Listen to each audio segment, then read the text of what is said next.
Yaorana Manahao et bienvenue dans Manava, votre émission Info Service. Le sommeil, le bien-être mental et physique, voire même les écrans, tout cela influence directement notre capacité à apprendre. Parlons aujourd'hui de la neuroéducation ou comment la science du cerveau peut améliorer les pratiques éducatives et soutenir nos enfants dans leur développement scolaire. On en parle avec nos invités d'un côté, Thierry Delmas et Marie Goetz-Georges, tous deux inspecteurs pédagogiques Yarana. Yarana. Et de l'autre, nous avons Heyari Wong, neuropsychologue, et Lindsay Shangui, enseignante à l'école Temoana de Pape Été. Yarana.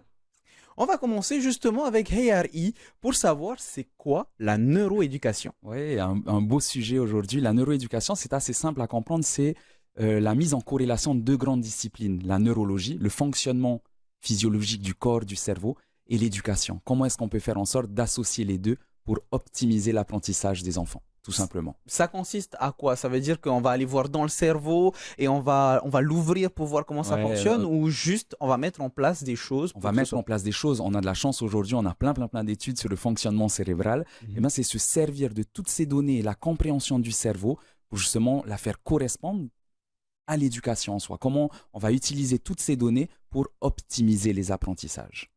Thierry et Marie, vous êtes tous les deux à l'origine de cette émission, de l'idée de cette émission, puisque vous avez tous les deux sorti un e-book. Justement, Thierry, est-ce que tu peux nous en parler déjà? Oui, l'idée initiale de Marie, d'ailleurs, il faut l'avouer, et j'ai l'honneur d'avoir été associé, c'était de créer un guide qui permette aux parents de pouvoir avoir des réflexes autour de la neuroéducation, absolument pas culpabilisant, parce que le risque c'est de renvoyer de la culpabilité aux parents. C'était absolument pas ça. C'était d'avoir une approche sur la connaissance du cerveau très légère mais suffisante, et après avoir une approche pragmatique. L'idée c'est d'avoir une approche pragmatique pour les parents pour aider les enfants dans leur apprentissage. Marie, est-ce que c'est important? Je suppose que oui, mais pourquoi c'est important ce e-book pour vous? C'est important parce que, comme on l'a rappelé, je crois qu'aujourd'hui, l'enjeu, c'est de mieux comprendre et connaître le fonctionnement de son cerveau. La science a beaucoup avancé, même si la neuroéducation est une discipline très jeune et on ne sait encore pas tout. Néanmoins, il est important que le grand public, les parents, les enfants, dans ce contexte d'apprentissage, puissent mieux comprendre comment fonctionne leur cerveau, pour grandir ensemble, en quelque sorte. Et c'était l'idée de cet ouvrage, de ce petit manuel, ce petit guide à l'usage des parents. Des actions sont faites aussi auprès des enfants, on en parlera après, mais les parents doivent savoir comment fonctionne un cerveau, comment mûrit un cerveau, comment il grandit. Il y a des grandes périodes, on va en reparler, l'adolescence, la petite enfance, des périodes sensibles. Qu'il est nécessaire de connaître pour mieux comprendre comment un enfant appréhende le monde. Alors avant de continuer plus loin, je tiens à vous préciser que le e-book est disponible sur internet sur le site ebook.education.pf. C'est gratuit, donc n'hésitez pas à aller le regarder et de toute façon on en parlera tout au long de cette émission. Justement, Lindsay, on fait une petite parenthèse, tu fais partie de la BIC, la Brigade d'intervention cerveau et cognition. Ça consiste à quoi en fait? Alors nous sommes une brigade qui intervenons sur toute la Polynésie à la demande des chefs d'établissement scolaire, donc premier et second degré. Nous intervenons au niveau des parents, au niveau aussi de l'équipe pédagogique, donc de l'établissement scolaire, et aussi au niveau des élèves. On apprend, c'est une initiation à justement comment fonctionne le cerveau et du coup comment être plus efficient, comment être plus efficient en ayant les connaissances sur le cerveau justement. On se tourne vers, du coup, Marie, comment ça s'est passé l'écriture de ce livre? Est-ce que vous êtes allé chercher toutes les petites informations à gauche, à droite pour les condenser? Puisque finalement, pour avoir lu le livre est à la fois complet, simple à comprendre et pédagogue. Donc, comment ça s'est passé l'écriture? Oui, l'écriture, en fait, reprend l'histoire de cette préoccupation d'informer les parents. Dans le cadre des BIC, justement, l'INSEE en parlait, nous intervenons auprès des parents. Et l'histoire de ces conférences auprès des parents, du grand public, nous a amené à comprendre quelles étaient les grandes questions des familles, ne serait-ce aussi à l'école, sur les équipes éducatives que nous pouvons mener avec des parents. Souvent, il y a des questions redondantes, des préoccupations qui reviennent. Et donc, l'idée, c'était, par ce livret, de répondre aux grandes questions que se posent les parents sur le cerveau de leurs enfants. Alors, on en parlera plus en détail dans quelques instants, mais avant, Thierry, est-ce qu'il y a une grande question que les parents se posent et qui t'a, toi, particulièrement marqué? Pourquoi? Ouais, alors deux questions à mon avis. D'abord, c'est l'exposition aux écrans, les conséquences sur l'exposition aux écrans. Ça, c'est une question qui revient régulièrement. Et puis la deuxième chose, c'est la période de l'adolescence, c'est-à-dire là où on commence à ne plus comprendre son enfant, son adolescent, son jeune. Et ça s'explique au niveau du cerveau. Pourquoi à un moment donné, l'enfant change d'attitude, change de comportement, y compris scolaire, mais aussi dans la relation avec les autres, avec les parents. Ça, ce sont deux questions sur lesquelles les parents reviennent assez souvent. Une transition parfaite puisqu'on va se tourner vers Yari. Comment fonctionne le cerveau d'un adolescent? Est-ce qu'il est différent de celui d'un enfant, d'un adulte? Est-ce qu'il a un fonctionnement différent? C'est un cerveau en devenir. Alors le cerveau, il se construit depuis qu'on est tout jeune, d'où l'importance, on va en reparler, de la stimulation par rapport aux écrans, enfin de l'exposition aux écrans, plutôt la qualité du sommeil. Donc le cerveau est un organe qui va se développer petit à petit. Et donc celui de l'ado n'est pas le même que celui d'un enfant et n'est pas encore un cerveau adulte. Et donc oui, il y a tout des processus à comprendre pour accompagner ce développement au mieux. C'est vrai que la crise d'adolescence, voilà, c'est une étape un peu charnière dans le développement du cerveau, mais dans le développement aussi identitaire de l'élève. Et donc voilà, c'est... Est-ce qu'on peut dire dans ce cas-là que le cerveau d'un adolescent, c'est vraiment le moment le plus complexe à étudier, à adapter finalement? Pas le plus complexe parce que chaque étape de développement a ses priorités et un accompagnement un peu particulier. Mais c'est vrai qu'adolescent, il y a plus de choses qui rentrent en compte dans ce développement. Et oui, on va en parler, les écrans, le sommeil, les émotions, la découverte de son corps et voilà, tout ça qui chamboule un peu toute cette chimie et ces mécanismes cognitifs. Et donc, voilà, ouais, donc une étape importante. Dans ce cas-là, je vais prendre mon exemple. À l'époque, bon, il n'y avait pas trop d'écrans comme aujourd'hui. Mais pour revenir sur mon exemple, le sommeil, c'était très important pour moi. Parlons-en, est-ce que le sommeil, ça impacte directement les capacités d'apprentissage d'un enfant? Oui, le sommeil, c'est physiologique. Donc, forcément, ça a un impact direct sur les apprentissages. On parle beaucoup du sommeil réparateur. Il faut savoir que le sommeil, il a plusieurs rôles dans son fonctionnement, mais il vient recharger les batteries attentionnelles. Donc comme ça, on se sent bien reposé, on a une vigilance un peu accrue. Il vient consolider les souvenirs en mémoire. Tout ce qu'on a appris la veille, dans le sommeil, on va venir les ranger dans toutes les boîtes et faire en sorte de pouvoir s'en servir plus tard. Et donc, c'est une des choses, les hormones de croissance, etc. Il y a plein de choses qui se passent dans le sommeil. Et donc, c'est primordial. La durée et la qualité de ce sommeil, on parle beaucoup de la durée, mais également, il faut regarder un peu à l'intérieur l'agitation, le bruxisme chez les enfants, tout ça. Voilà, c'est un gros mélange de qualité et de durée de ce sommeil. Oui. Si on parle de la durée, puisque la qualité, ça dépendra bien sûr de l'environnement de l'enfant, je suppose, mais si on parle de la durée, déjà, Thierry, j'ai entendu parler de 7 à 8 heures de sommeil en général, mais finalement, quand on regarde dans le e-book, on se rend compte que pour des adolescents de 14 à 17 ans, ce n'est pas 7 à 8 heures, mais 8 à 10 heures. Donc finalement, il faut laisser les enfants dormir. Ah oui, c'est ça, effectivement. Et en plus, on a un rythme en Polynésie qui est un peu difficile puisqu'on se lève très tôt. Donc, il faut pouvoir, du coup, se coucher aussi très tôt pour avoir ces 8 à 10 heures. Après, ça dépend du jeune, ça dépend aussi de la qualité du sommeil. Et pour favoriser ce sommeil, il faut aussi à la fois un environnement, là où on dort, parce qu'il faut que ce soit un environnement calme, qui soit le plus isolé possible. Et puis aussi des phases avant l'endormissement, qui soient des phases... faut éviter trop d'écran, clairement, puisque ça ne permet pas, on va dire, à la mélatonine de venir et de favoriser l'endormissement. C'est l'hormone qui permet de s'endormir. Donc, le sommeil, la qualité du sommeil, ça dépend de l'environnement et de ce que fait le jeune avant de dormir. Marie, c'était quoi les retours que vous avez eus quand vous avez commencé à écrire ce e-book? Puisque, comme vient de le dire Thierry, finalement, on est dans un milieu, on va dire, dans un endroit en Polynésie française où le sommeil est un peu différent, finalement. Alors, je ne crois pas que le sommeil soit différent des autres endroits du monde. Voilà, c'est humain de dormir et on en a rappelé l'importance. Il faut savoir que de façon générale, cette fameuse hormone du sommeil, à l'adolescence justement, elle arrive un peu plus tard.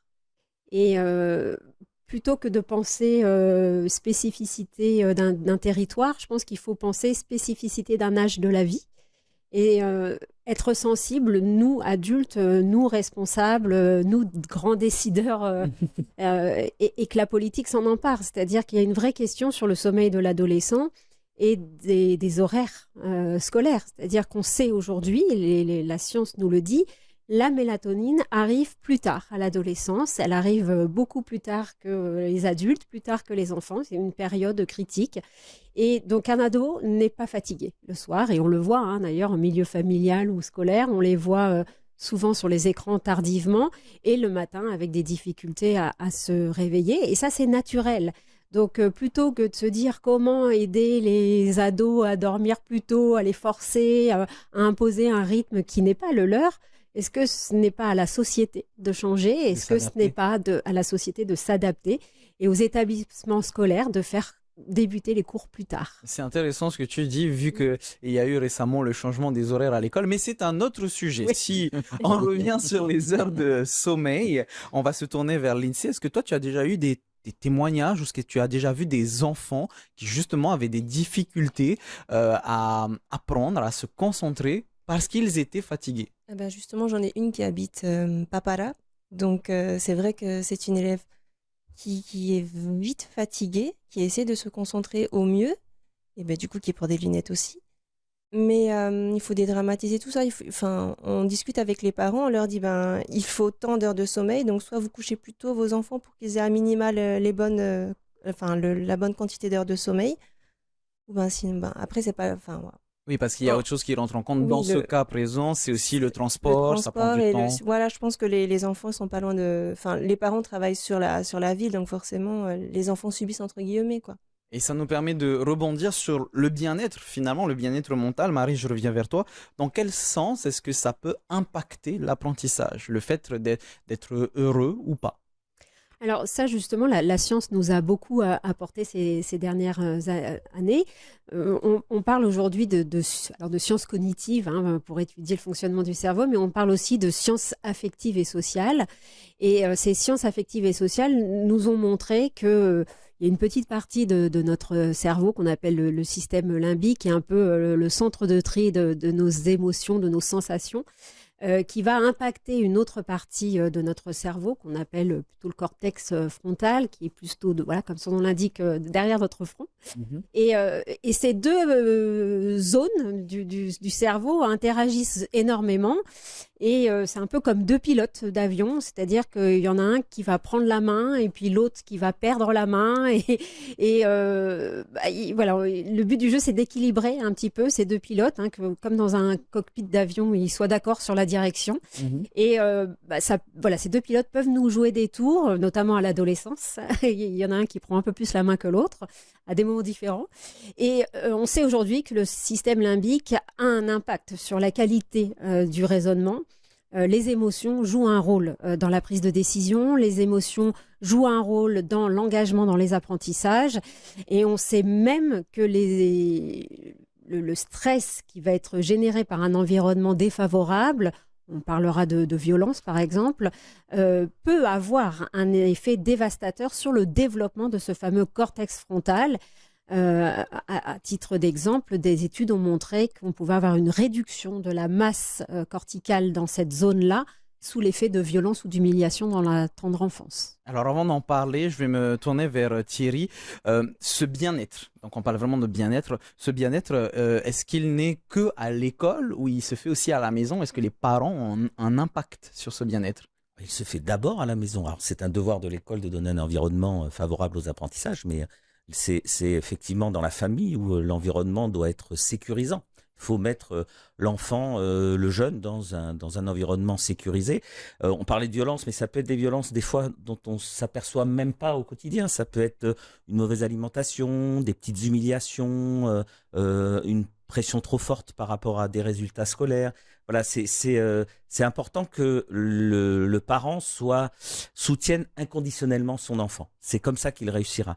Et des fois, on parle de violence, ça peut être des violences imperceptibles pour le parent. C'est pour ça qu'on a fait une fiche d'ailleurs dessus, une fiche entière où on liste un peu tous ces éléments qui peuvent perturber cette confiance du jeune. C'est triste à dire, mais finalement, quand tu parles de ces petites violences, de ces petites humiliations, on a l'impression que finalement, c'est presque banalisé dans les familles de vouloir pousser l'enfant à réussir ou à donner le meilleur de soi-même.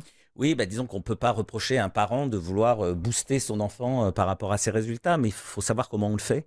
Et ça peut jamais être contre l'amour qu'on porte à son enfant. Ça, c'est primordial. Il n'y a que comme ça qu'on y arrivera. Même s'il y a des difficultés, il n'y a que comme ça qu'on arrivera à favoriser la réussite de son enfant. Avant de parler du côté vraiment neurologie, comment ça fonctionne dans le cerveau, Lindsay, je vois que ça ne te laisse pas indifférente. Tu as déjà vécu ce genre de choses, de voir des enfants un peu, pas joyeux forcément à l'école. Oui, déjà eu des élèves qui ont été maltraités et du coup, justement, notre rôle d'enseignant, c'est de leur offrir un espace où ils se sentent mieux à l'école qu'à la maison. Donc, on leur propose des activités adaptées, par exemple, un espace où ils ont le droit d'aller que pour eux, pour s'isoler, ou un espace où ils prendront des jeux, où ils se sentiront bien à ce moment-là. Ils ont besoin d'être isolés à un certain moment. Et oui, on adapte au mieux notre pédagogie pour offrir justement le mieux à ce genre d'élèves-là.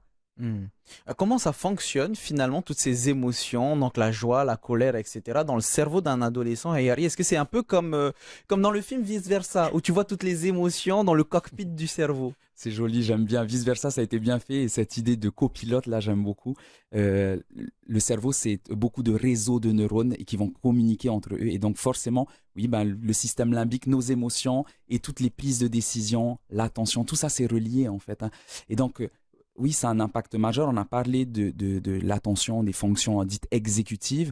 Puis il y a tous les processus de mémorisation qui sont aussi impactés par les émotions. On le sait aujourd'hui, un état d'anxiété, un stress trop important, de la dépression chez les adolescents va avoir un impact sur ces processus de mémorisation et donc sur les apprentissages. C'est un grand cercle vicieux parce que là, on parle émotion, cognition, mais lorsque je suis trop stressé, anxieux, etc., que j'ai le corps qui est un peu tendu, le cœur qui s'emballe, pour s'endormir, c'est aussi plus difficile.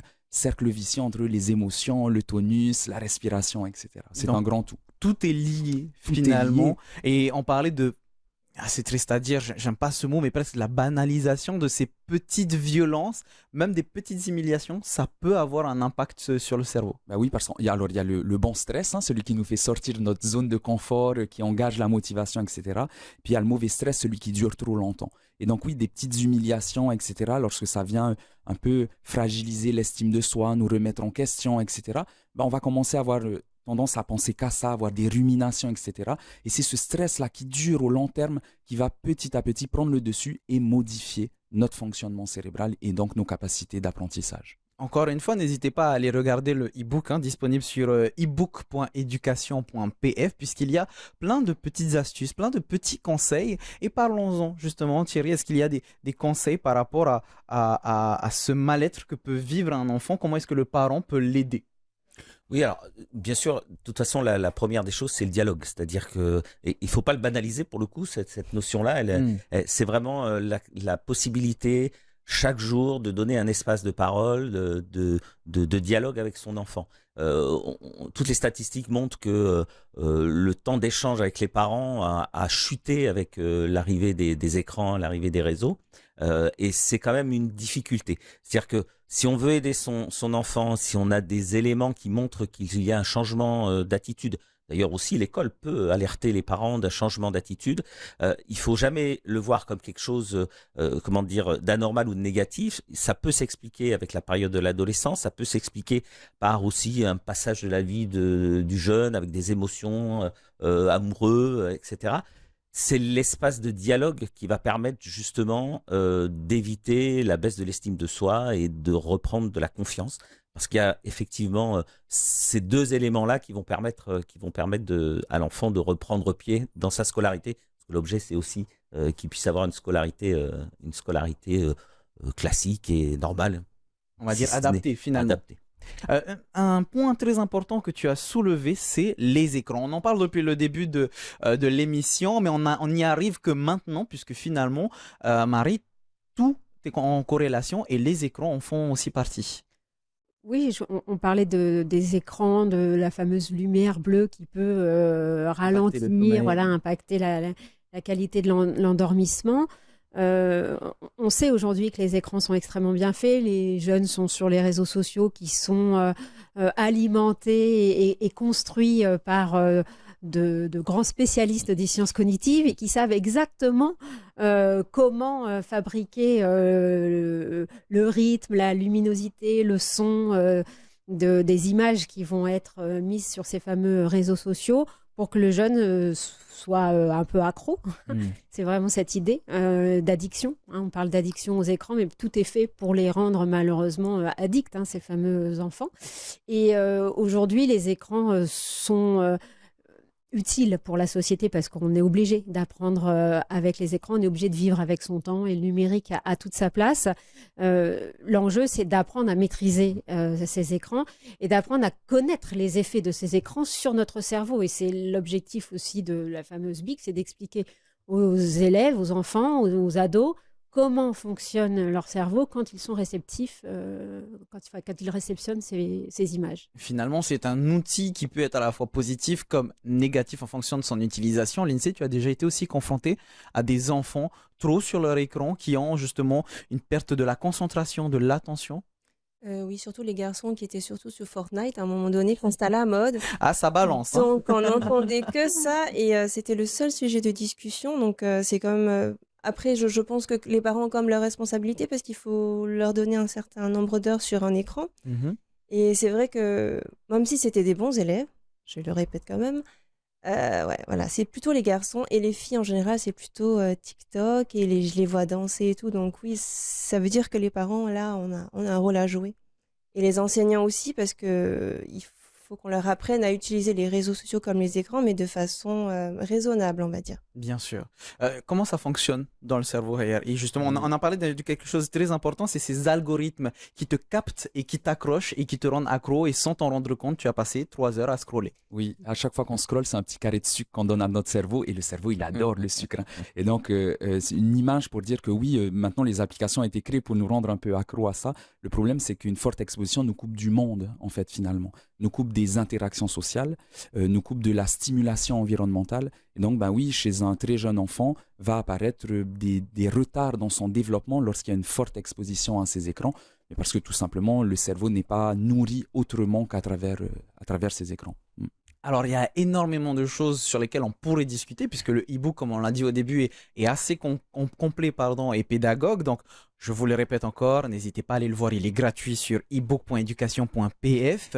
Mais pour terminer, Thierry, un environnement familial bienveillant, stimulant, avec de bonnes heures de sommeil, pas trop d'écran, finalement, ça aide les enfants à retenir et à intégrer mieux leurs apprentissages, leurs cours. La seule réponse que je puisse faire, c'est oui. Après, la difficulté, c'est d'y arriver. C'est-à-dire que, encore une fois, le guide, il n'est pas là pour culpabiliser, il est là pour effectivement donner des éléments pragmatiques pour atteindre ces objectifs-là, c'est-à-dire donner, comme tu l'as dit, un environnement favorable aux apprentissages. Oui, évidemment, c'est la recette, entre guillemets, de tout ce que tu viens de dire pour qu'on soit dans une logique de réussite. Ouais. Réussite personnelle et scolaire. Parce qu'on est bien dans la logique, l'articulation, réussite personnelle, s'épanouir, mais aussi s'épanouir dans le scolaire. Ça veut dire que, Marie, il y a, avant même l'apprentissage, il faut avoir de bonnes conditions pour pouvoir être à l'école, pour pouvoir apprendre. Oui, je crois que là, nos échanges ont montré l'importance de la qualité de l'environnement au niveau émotionnel, au niveau qualité cognitive de vie. Mais on pourrait même aller plus loin, c'est-à-dire qu'au-delà de cette qualité environnementale, il est important que l'école s'empare d'un deuxième champ de la neuroéducation qui est l'apprendre à apprendre, à construire ses savoirs. Tu parlais tout à l'heure de fonctions exécutives. Il est aussi important de connaître les grands fonctionnements de notre cerveau. Comment le traitement de l'information est-il fait par ces grands câblages que nous avons dans notre cerveau? Et ça, aujourd'hui, la science nous apporte quelques réponses, pas toutes encore, mais de grandes réponses sur, justement, voilà, comment peut-on être attentif? Qu'est-ce que l'attention? Qu'est-ce que la mémorisation? Qu'est-ce que la planification, l'image mentale, etc. Et ça, ce sont des outils qu'il est important de faire connaître aux enfants. Une chose importante que tu as dit, et je pense qu'on terminera là-dessus, apprendre à apprendre, c'est-à-dire? Alors, ce serait un grand débat, peut-être une autre émission sur le sujet, puisqu'on pourrait en parler de longues minutes. Et justement, ça va être l'objet d'une prochaine émission qu'on vous prépare dans moins d'un mois, ne vous inquiétez pas. Donc, vous savez ce qu'il vous reste à faire pour vous tenir au courant des autres émissions, voir les replays. Vous n'hésitez pas, vous allez sur la page Facebook Manava, l'émission Info Service. Et pour plus d'informations sur le sujet d'aujourd'hui, n'hésitez pas à vous rapprocher de nos invités, à vous rapprocher du corps éducatif de l'école de votre enfant, de HRI, de Marie et de Thierry, et surtout de vous rendre sur les sites par exemple de la DGE2E, éducation.pf, et surtout sur le site ebook.education.pf. C'est là-dessus que vous allez pouvoir trouver le e-book qui, je le rappelle, est totalement gratuit. Merci beaucoup à toutes et à tous d'avoir répondu à mes questions. Nous, on se retrouve très bientôt. On se retrouve demain pour une nouvelle émission à partir de 17h. En attendant, bonne soirée sur TNTV avec votre PATT à partir de 18h. Maururi totato farerira trahoma yarana.